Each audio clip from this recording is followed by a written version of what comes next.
ایسے لوگوں کے لیے بہت بہتر ہوتا ہے کہ وہ شیڈو کریں کسی کو، جس کا مطلب ہے کہ وہ بندہ جو کہے وہ کرنا پڑے اس کو۔ جب آپ کسی ایسے بندے کے ساتھ جڑ جائیں جو بے شک ٹریٹمنٹ ریلیشن شپ نہ ہو، اگر آپ کو وہ کہے کہ وہ کرو تو پھر آپ وہ کرو، کیونکہ آپ کی اور اس کی پوزیشن کا تقاضا یہ ہو کہ وہ کہے گا تو آپ کریں گے۔ لیکن اگر انسان کا کوئی مسئلہ ہوتا ہے تو اس کا جو دماغ ہے اس مسئلے کو حل کرتا ہے، لیکن اگر مسئلہ دماغ میں ہو تو کیا ہوتا ہے؟ کیا دماغ اپنا مسئلہ خود حل کرتا ہے یا قریب کا کوئی کسی اور کا جو ہمدردانہ دماغ ہے وہ مدد کرے گا؟ اور اگر پیرنٹس آپ کو کچھ کہتے ہیں تو آپ کو ان کی بات کو تھوڑا سا کان لگا کے سننا چاہیے۔ اچھا، جب بھی پیرنٹس کہتے ہیں، یہ مشہور ہے کہ پیرنٹس کہتے ہیں کہ اس سے نہ ملو یا اس سے نہ ملو، تو عموماً نوجوانوں کو یہ بات اچھی نہیں لگتی، حالانکہ پیرنٹس کسی معقول وجہ سے کہہ رہے ہوتے ہیں۔ کیوں نہ لائیں؟ اگر ایک بندے نے غلط کام کیا ہے اور وہ خود اپنی زبان سے نہیں کہتا کہ میں نے یہ غلط کام کیا تھا، اگر کوئی بندہ یہ نہیں کہتا کہ میں یہ غلط کام میں نے کیا تھا، اور والدین بھی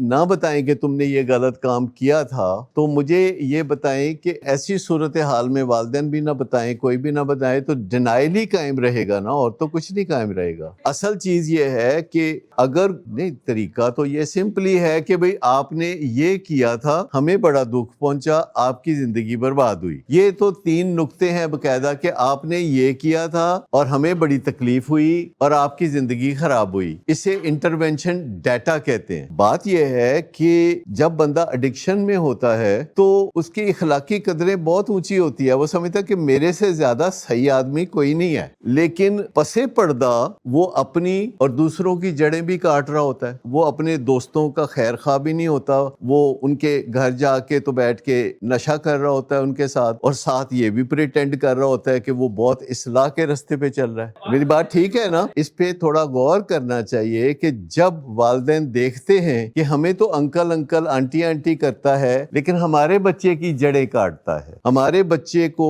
یہ غلط کاموں میں ملوث کرتا ہے، تھپکی دیتا ہے، تو والدین پھر کہیں گے نا کہ بیٹا اس سے نہ ملا کرو، کیونکہ والدین کو باقاعدہ تکلیف ہوتی ہے، باقاعدہ نقصان ہوتا ہے، والدین کو باقاعدہ ڈیمیج ہوتا ہے۔ وہ سٹیک ہولڈرز ہیں، اس کو ہم سٹیک ہولڈر سیشن کہتے ہیں۔ یہاں وہ بندہ نہیں آتا جس کے سٹیکس نہیں ہوتے، مایوس ہوں گے نا، کیونکہ آپ کی حرکتیں ایسی ہوں گی کہ کہتے آپ کچھ اور ہیں، کرتے کچھ اور ہیں۔ اگر والدین کو ٹرسٹ باقی ہوتا تو وہ آتے، وہ بہت پڑھے لکھے بندے ہیں آپ کے والد، وہ بہت ٹھیک ٹھاک سمجھدار آدمی ہیں، وہ پر مایوس ہوں گے، ورنہ اپنے بیٹے کے ساتھ کوئی کیوں نہیں جائے گا؟ پہلے مجھے یہ بتا دینا کہ جو CEO ہیں دنیا بھر میں سویرے جلدی اٹھتے ہیں، 5 بجے اٹھتے ہیں، کیونکہ وہ دنیا سے پہلے اٹھتے ہیں، وہ دنیا سے پہلے کام کرنا چاہتے ہیں۔ ابھی ساری دنیا سو رہی ہوتی ہے تو وہ پہلے اٹھتے ہیں۔ اس کا مطلب یہ نہیں کہ ان کو نیند نہیں آتی تو اس لیے وہ 5 بجے اٹھ کے بیٹھتے ہیں۔ چائنا کھلے